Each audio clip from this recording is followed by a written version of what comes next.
እንግዲህ ወደ ስርዓቶቹ እንሂድ። ያው ሚስጥር የተነሳ ሲሄድ ሰፊ ስለሆነ ከዕለተ እሁድ ጀምሮ ቤተክርስቲያናችን እንግዲህ ሆሳዕና ብላ የመጀመሪያውን እሁድ ሆሳዕና በደማቅ በዓል ታከብራለች። ጌታችን መድኃኒታችን ኢየሱስ ክርስቶስ በአህያ ውርንጭላ ላይ ተጭኖ ወደ ቤተ መቅደስ ወደ ኢየሩሳሌም የገባበትን ዕለት ምክንያት በማድረግ ከፍ ባለ አክብሮት መታከብርበት ነው። ከዛ በኋላ ግን እያንዳንዱ ቀናት እንግዲህ ሰሙነ ሕማማት ብለን የምናስባቸው ቀናቶች አሉ። ያው በተለያዩ መድረኮች ትምህርቱም ስለሚሰጥ ሰኞ መርገመ በለስ ብለን የምንጠራው ዕለት ነው። ማክሰኞ ጥያቄ ቀን ተብሎ ይነገራል። ሮብ ምክረ አይሁድ ተብሎ ይነሳል። ሐሙስ ደግሞ የምስጢር ብዙ የአዲስ ኪዳን ሐሙስ ተብላ ትጠራለች። ብዙ ነገር የሚነሳባት ዕለት ናት። ዕለት ዓርብ ደግሞ ስቅለት ራሱ ስቅለት ነው። ቅዳሜ ስዑር ተብሎ ይጠራል። የመጨረሻው ትንሣኤ ነው እና በእነዚህ ዕለታት ውስጥ እንግዲህ ቤተክርስቲያን የራሷ የሆነ ሃይማኖታዊ ስርዓት ደንግጋለች። ሁሉ ነገር በስርዓትና በአግባብ ይሁን ነው ቅዱስ ጳውሎስም ሲናገርና ሁሉንም በስርዓት በአግባብ ይከወናል በእነዚህ ዕለታትና እዚህ ላይ ደግሞ እንድንወያይ በጣም የምፈልገው አንደኛ ከዕለታቱ ሀሳብ ተነስተን የተወሰነ ምናልባት የምናነሳው ነገሮች ካሉ ሁሉንም እያንዳንዱ ማንሳት ጊዜ ስለሚወስድ ማለት ነው። ከዛ በተጨማሪ ግን በዕለታት ውስጥ የሚፈጸሙ ስርዓቶችንም እዚሁ ላይ እየይዘን መነጋገርና ብዙ ምዕመናን የሚያነሷቸው ጥያቄዎችም ብዙ ሀሳቦች ስላሉ ማለት ነው ከዕለቱ ጋር በተያያዘ የሚነሱ ጥያቄዎች አሉ። እነዛን ጥያቄዎች መሰረት በማድረግ የተወሰነ መወያየት እንችል ብዙ ጥያቄዎችም ስለሚነሱበት ማለት ነውና እዛ ላይ የተወሰነ ነገር እናንሳ። እሺ የሰሙነ ሕማማት ወቅት እንግዲህ ከሆሳዕና ዕለት ነው እንግዲህ ቤተክርስቲያናችን ስርዓቱ ነው የምትጀምረው። መምህራችን የሚጨምሩበታል ውስጥ ያሉ ዝርዝር ሀሳቦችን። ግን ይሄ የመጨረሻው ሳምንት ብዙ ነገራችን እንደ ቤተክርስቲያን ይቀየርበታል። ከተለመደው ስርዓት አምልኮ ከምንፈጽምባቸው መንገዶችም አንጻር ብዙ ነገሮች ይቀየራሉ። በትንሹ እንኳን በሆሳዕና ብንጀምር ከተለመደው በምስራቅ በር መስዋዕቱን ይዘን ከመግባት ይልቅ በምዕመናኑ መካከል ባለው በምዕራቡ በር ነው የምንገባውና ይሄ ልክ ሆሳዕና ጌታችን ኢየሱስ ክርስቶስ ወደ ኢየሩሳሌም በሕዝቡ መካከል ለመግባቱ ማሳያ አድርጋ ቤተክርስቲያን ትጠቀመዋለች እና እያንዳንዱ ቀናቶች ውስጥ የዕለታቱ ቤተክርስቲያን ሰይማ የምታስቀምጥበት ዋነኛው ምክንያት በዓላቶቹን ወደ ኋላ ተስበን እንድናስታውሳቸው ብቻ ሳይሆን ከነዛ ውስጥ ምን ቁም ነገር እንወስዳለን የሚለውም ጭምር ነው። መጽሐፍ ቅዱስ ላይ ስላነሳው የሆሳዕና ከተነሳ አብሮ ዳብስ እናደርገው አሁን ከመዛ ገባ ስንል ከሃይማኖታዊ ትርጓሜው አንፃር ትንሽ እንነጋገር ከስርዓቱ አንፃር ያው አብሮ መሄድ ስለሆነ ቅዱሱ በኩል ብንመለከተው ታሪኩ ሬፕሊኬት ነው የምናደርገው እዚህ ቤተክርስቲያናችን ውስጥ ምስጢሩን በተለያየ ቦታ ግን በታሪኩ ብቻ ብንመለከተው ጌታችን ደቀ መዛሙርቱን ወደ ኢየሩሳሌም ከተማ እንዲገቡ አደረገ። ወደ አንድ ቤት ገብተው አህያና ውርንጭላ ታስረው እንደሚገኙ ተነገረ። ፈታችሁ አምጡ አላቸው። ለምን ብትባሉ ይፈልጋቸዋል በሉ ነው ተባለ። በቃ ይፈልጋቸዋል፣ ጌታው ይፈልጋቸዋል በሉ ተባለ። የሚገርም ነው። እንደው እንደ ቀላል እናልፈዋለን እንጂ ዝም ብሎ ሰውዬው ፈቶ ሰጣቸው። በቃ እነሱም እየነዱ ሄዱና ከብቶችም እውነትም ለካ ጌታቸውን ይታዘዙታል ማለት ባለቤቱም ቢሊል ይችላል ብለን ብናስበው ከብቶቹም ቢግና አይሉም። መቼም በበለዓም አይተነዋል።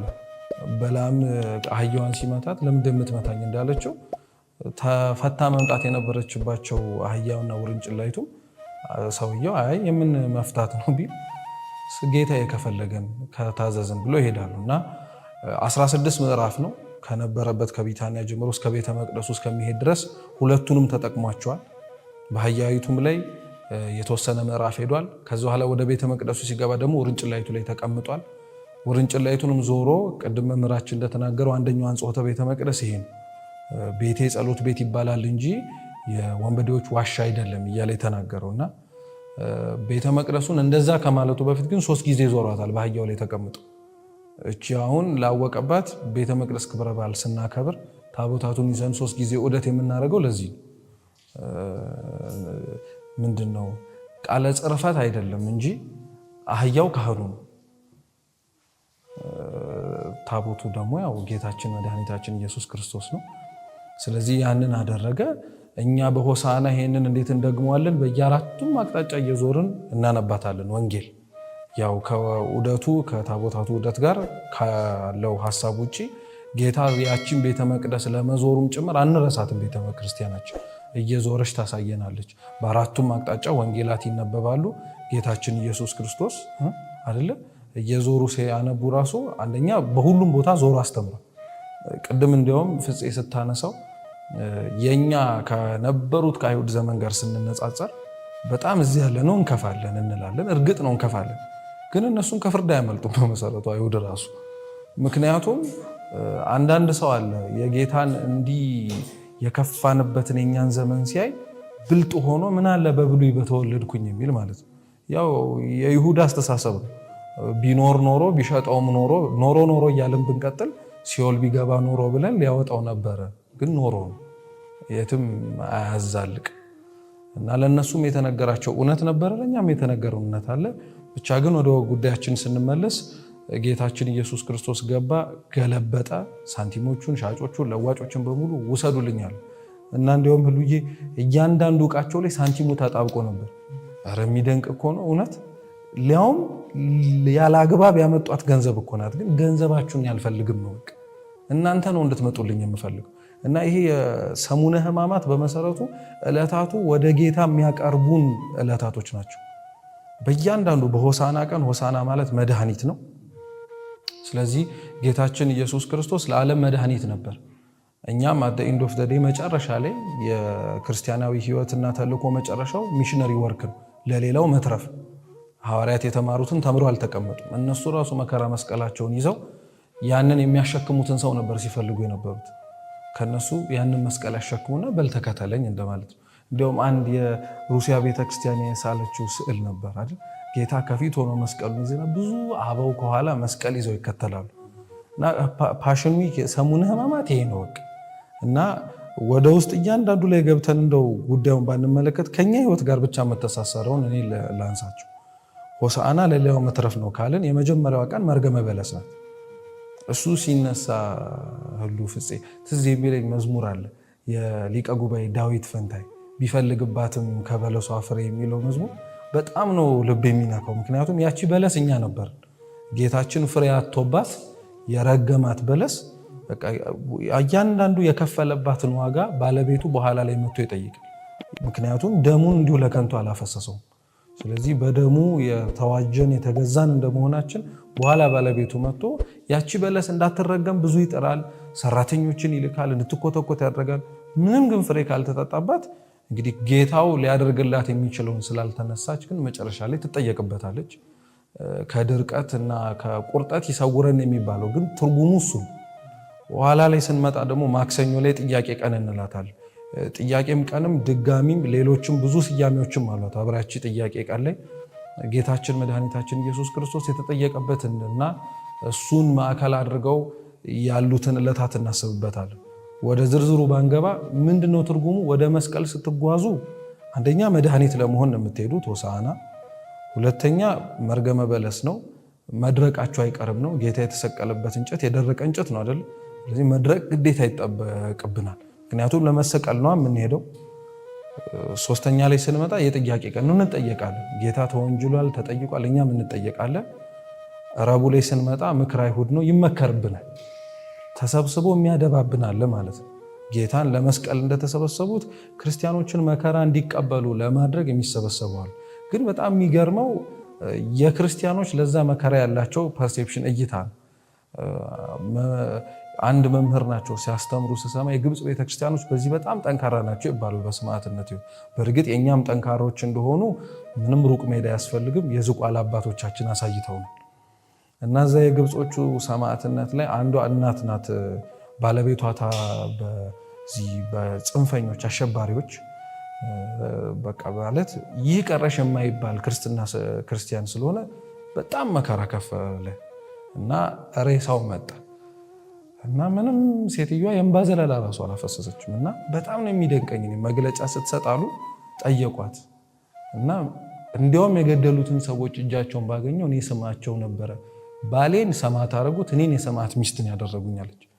ማንም ክርስቲያን ሆኖ ከጀርባ ሊደረግብን የሚችሉ ብዙ ነገሮችን ልንቃወም እንችላለን፣ ፍትህ ለእኛም መጓደል እንደሌለበት ስለምናምን። ግን ያንን የምናደርገው ፍትህ እንዳይጓደል ለማሳየት ነው እንጂ መከራውን ተሰቅቀና ጠልተነው አይደለም። ክብራችን እንደሆነ እናውቀዋለን። ግን እንደሚመከርብን ደግሞ ከመካሪዎቹም ውስጥ ወደ ውስጥ ብንገባ የመከሩት ሌሎች ቢሆኑም አሳልፎ ሊሰጠው የድል አጥባረኛ ሆኖ የመጣው ግን ይሁዳ ነው። ስለዚህ የቅርባችን ሰው ነው ወደ መከራም ሊገፋን የሚችለው እንደማለት ነው። ሐሙስ ላይ ስንመጣ ደግሞ ጌታችን የምስጢር ቀን ያከናወነበት ቅዱስ ቁርባን ስርዓትን የሰራበት ነው። እሱ ራሱን ችሎ በጣም ነው የሚደንቀው። ዝቅ ብሎ የሚሸጡትን እግሮች ያጠበበት ቀን ነው።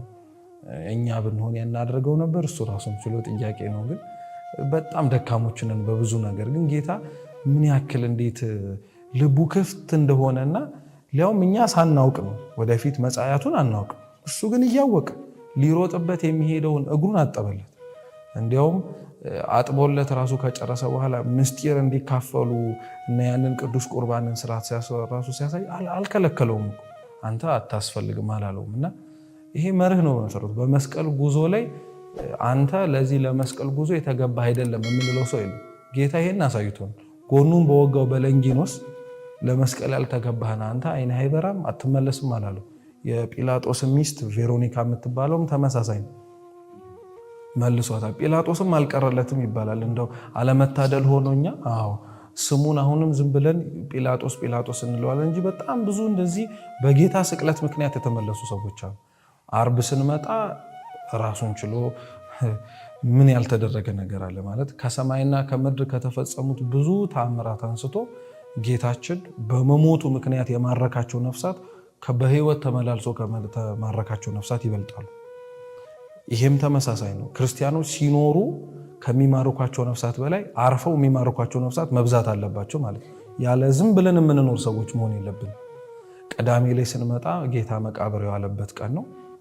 ያው ሰሞኑ ሕማማት ስለሆነ እሁድን ደግሞ አብረን እናሳልፈውና ደግሞ ተነሳ ስንል መጨረሻ ላይ የመስቀሉ ጉዞ ጎልጎታ ላይ ያበቃ ውስጥ ገብተን ደግሞ መነሳት አለ እና ለዛ ነው ቅድም መምህራችንም ሁሉም ሲናገር እንደነበረው በቃ ቤተክርስቲያን የተመሰረተችው መስቀል ላይ ነው። አዎ እናምናለን።